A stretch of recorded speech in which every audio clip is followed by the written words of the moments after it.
Alright, so we're out here in the pump house, and I'm just figuring out stuff to get rid of, and it looks like my cousin got an armadillo trap at some point, so that's cool. Didn't know that.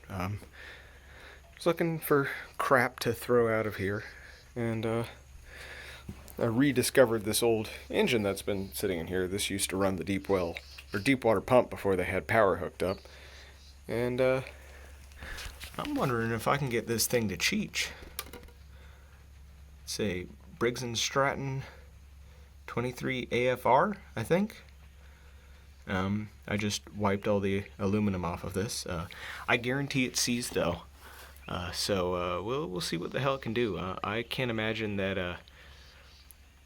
Well, you know, there's a lot of tractors that my grandfather left that probably still run, so I bet this does run. So we're gonna try and do something to it for the halibut. If I can't get it to run well, it's gonna go to the dump. Or find some scrapyard that'll buy it off of me. We'll see.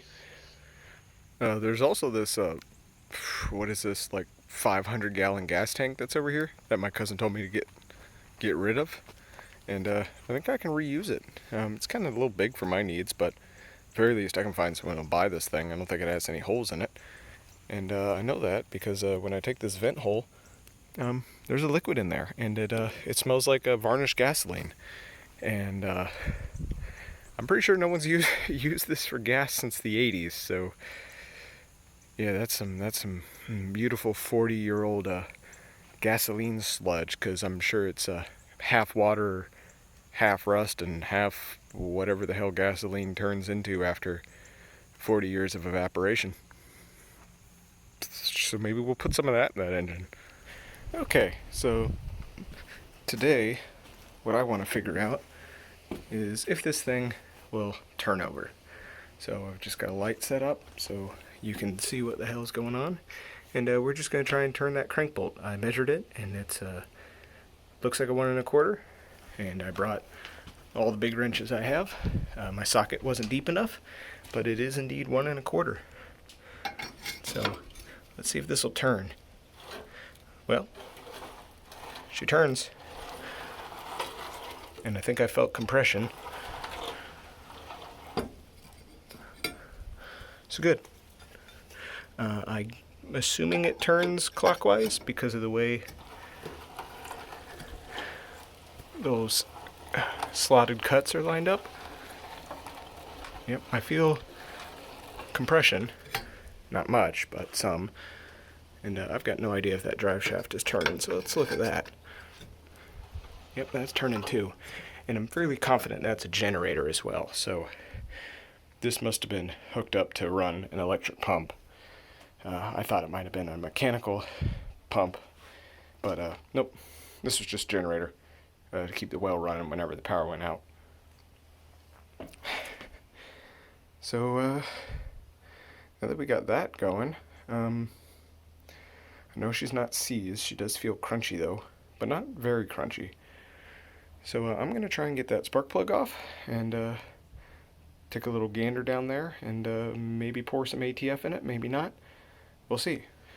Alright, so I scraped most of the 100-year-old cobwebs off of it and went over here into this rat nest and pulled out a piece of copper wire and this looks like a palmetto stock tube. And I just used that and scraped all the crap out around the spark plug and then blew all the dust out, and we're just going to give her an whole lot of that and let it sit for a minute and see if it frees up. Also, this is what it is right here. An electric power plant type. What is that? CJB? C1B. C-1B. Manufactured by EA Laboratories Incorporated, Brooklyn, New York. Nifty. I'm also trying to figure out how to decouple this, and I also realized that this is on a solid chunk of iron. So this is probably 300 something pounds. I thought it was bolted to a board, but nope. No, I can't even move that. Good lord. So that'll be fun. I'm probably just going to figure out how that coupler works and then unbolt everything. And then move those two out.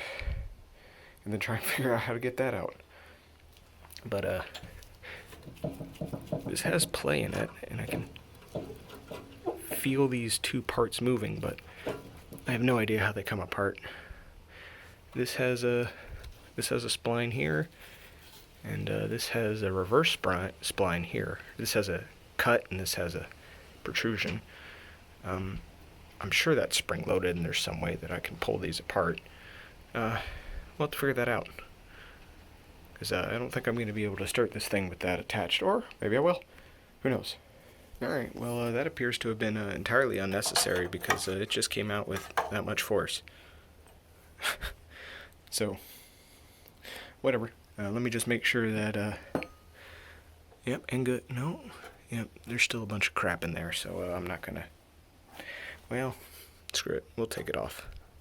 Just be very careful. Bam. And that looks old and oily and like it was running rich, but actually doesn't look too bad. Oh, and there's the piston right there.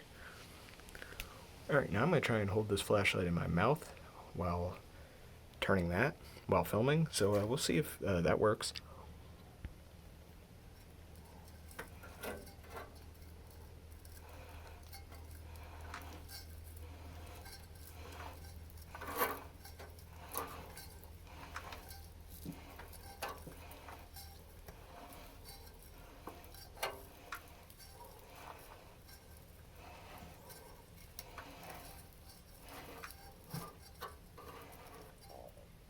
It looks like that's just that looks like that's the intake valve.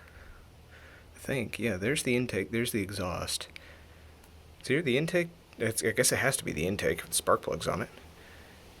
Yeah, that's not the piston. That's about the size of a silver dollar in diameter. Weird. Never seen that before. But anyway, she appears to be free, and I bet if I can figure out how all of this works, I'm probably getting a fire. Let's put this back in before I forget. May not even need to get a new spark plug, although I probably will, just to be safe.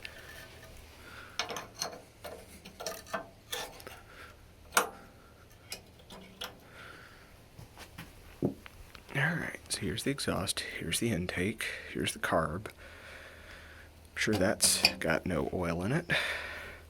Let's see. Throttle's free. Guess this is the governor. That's free. Points are in here. Guess that's the oil drain. Maybe the oil fill. I don't know. I haven't found anything that looks like a dipstick.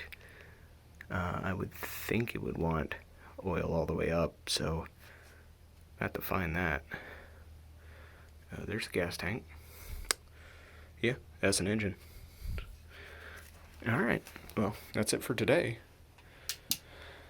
I got a Mercedes I gotta work on.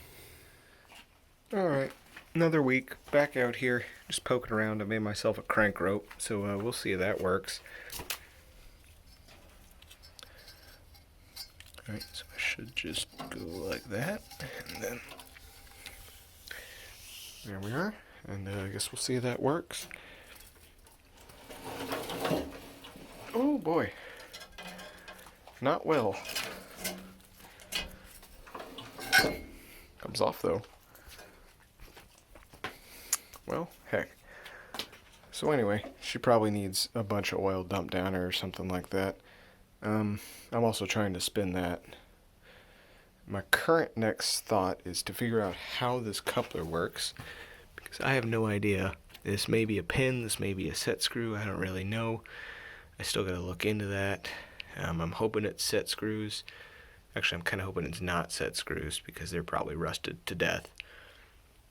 And then I think if I can get that off, I'm going to unmount this engine and try and get this engine out of here. Because Yeah, because that's not moving, and I don't own a forklift or a tractor. Yeah. And then once I have this out of here, I can take a whole look at I can pressure wash this and get a good look at the fuel tank. But guess that's gonna be what I work on next. I really have no idea how to get that apart, but we'll just beat on it till it breaks. Well, those are definitely set screws. So that's a good sign. That should be pretty easy. I guess I'll just get some liquid wrench and soak the hell out of those, and then hopefully I can just slide this on back.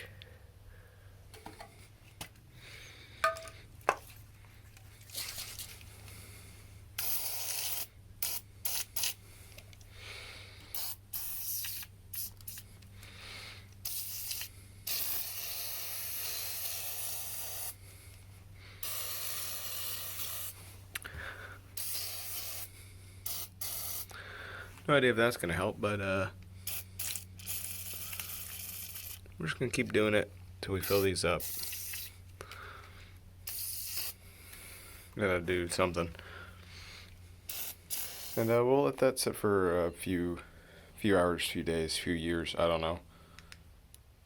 Alright, we're out here again, and I just broke the set screws free. They're 3/16 Allens, and I'm getting ready to break this off of the base down there, see if I can move this damn thing, if I can decouple it. And those are 14 millimeter, and I'm not sure what this guy down here, where is he? There he is. What he is, I think it's 5/8. Not really sure. Didn't have a wrench the right size, so we're just using the crescent wrench. But first, I'm going to pull the spark plug, just because I'm feeling cheeky. And I'm going to check the gap on it right there, because I just so happen to have a spark plug gauge down there. So it's supposed to be 0.025, and we'll see if it's close. I bet it is. Alright, what is these? Alright, here's our 0.25.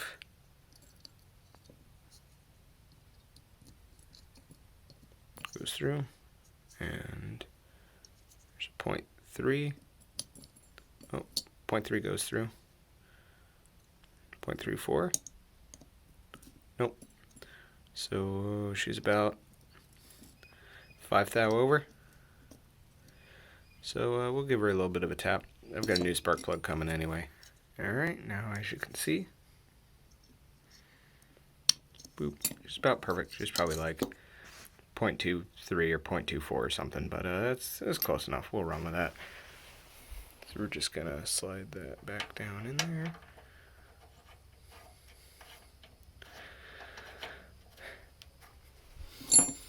Give her a smidge of torque.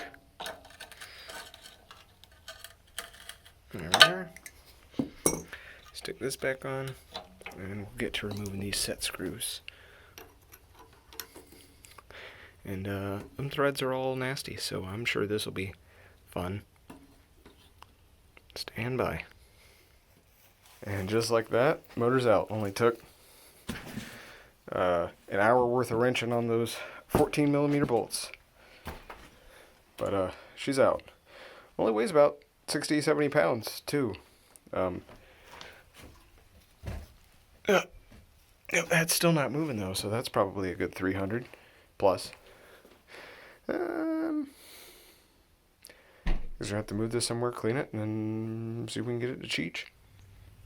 And just like that, she's loaded up in Theseus. And now I'm going to haul her back to the house and work on her in peace and quiet. Probably going to pressure wash the absolute snot out of it. Soak everything I can with liquid wrench for a while, and see if I can get anything to move other than the crankshaft. We shall see. Bam! Now she's home. Just blew out a couple discs in my back carrying that. Because if you carry it by both sides of the crank, it rotates. So yeah, that was fun. So anywho, we're gonna beat on that at a later date. After soaking this thing in penetrating oil for a good bit, I just sprayed it down with some engine degreaser. I've let that sit. Been about 10 minutes or so. We're gonna spray it off with the hose, And then I'm going to come back over here, spray her down with some of this rust dissolver. It's really more like a bluing compound, and we'll let that sit indefinitely. Alright, so I just finished slathering this in that. Just sprayed it all down, and then took some shop towels and just wiped it thoroughly across all the surfaces I could get to.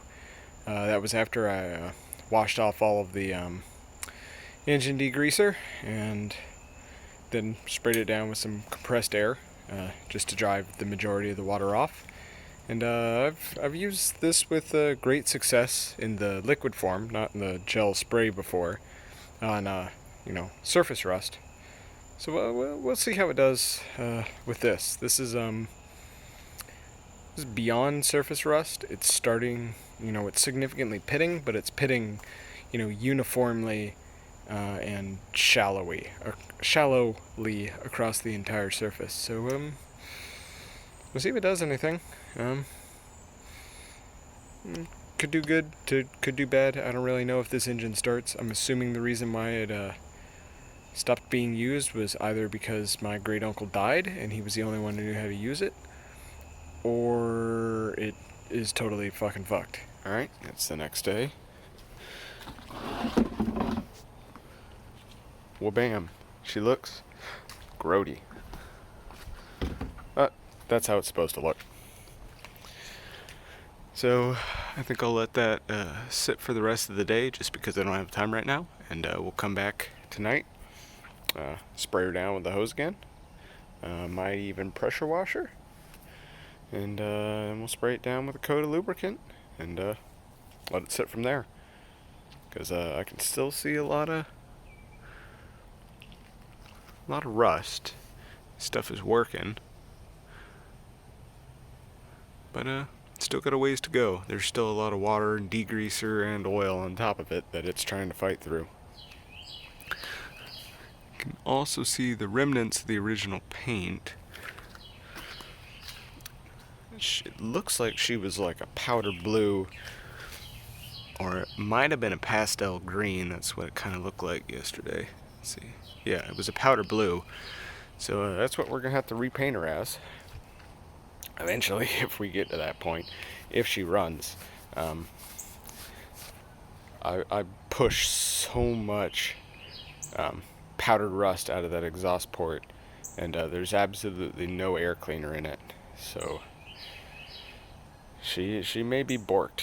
I need to get that spark plug out. I need to get that, just take all the auxiliaries off, take the fuel tank off, take the carb in the intake off, take the fan belt cover off, and just get in there and clean the absolute snot out of it. And I need to get the spark plug out so I can spray some oil down that cylinder and let that soak, and work on the rings a bit, maybe even pull the head off just to see what it looks like in there.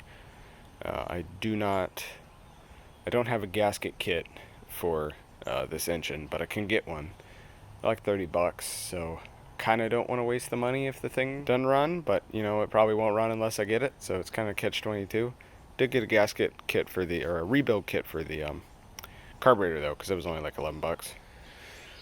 So really, to get this thing to a state where I think it might be able to run, I've already regapped the spark plug. I do have a new one on the way, so we need to replace and or clean up the spark plug. We need to clean up that spark plug wire there.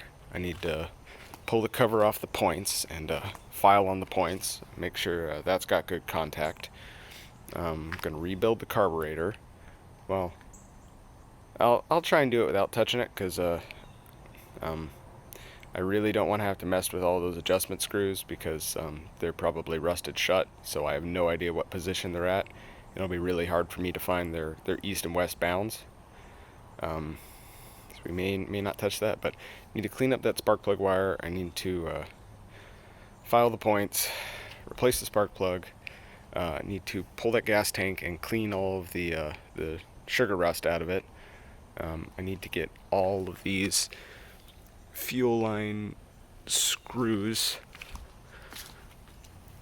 open and unseized, because they're not moving, so I'm just going to keep soaking those in penetrating oil, and then I think all I really need to do is put an adjustable wrench on it and just work them until they come free, but don't know if they're open or closed at the moment. It looks like they're closed to me. That looks closed.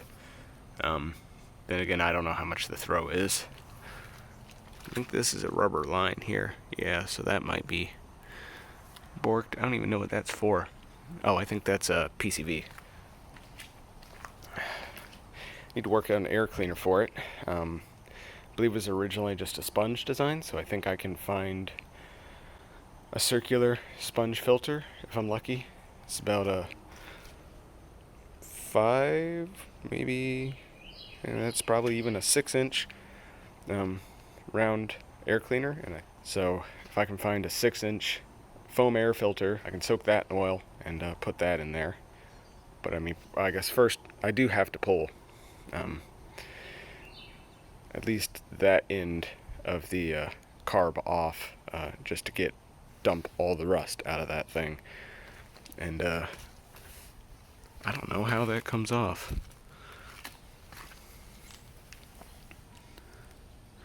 It may just be fitted on there. I may just have to pull that out, 'cause that's where the choke is. Or I may just have to totally detach the carb and dump the whole thing out. And there's a lot of little doohickeys on that. I think really I just have to remove the governor arm and the fuel line, and these 2 bolts and that bolt. Or I may just need to do that bolt and that bolt to get this off. I don't know. It doesn't move. Yeah, we'll beat on it. I'm gonna quit gabbing. So we're gonna let that sit for the rest of the day. I'm gonna come back, wash it off. Now that's a scuzzy meatball. We're gonna spray this down with a hose and get whatever is remaining of the gel off of there. Alright, that didn't really seem to do too much. This stuff's really caked on there, so I just gave her a liberal coating with the fancy engine degreaser. This stuff smells like coconut oil. And we're gonna let that sit for 15 minutes and then wash that off and see if that takes this rust-eating gel off. I think it will. Alright, well, that didn't do too much, so I think she needs a good brushing and a pressure washing now. I'm just doing all of this just to, make her a little cleaner to work on, free up a lot of the surface rust, get all the dirt off. I'm not really doing surface prep.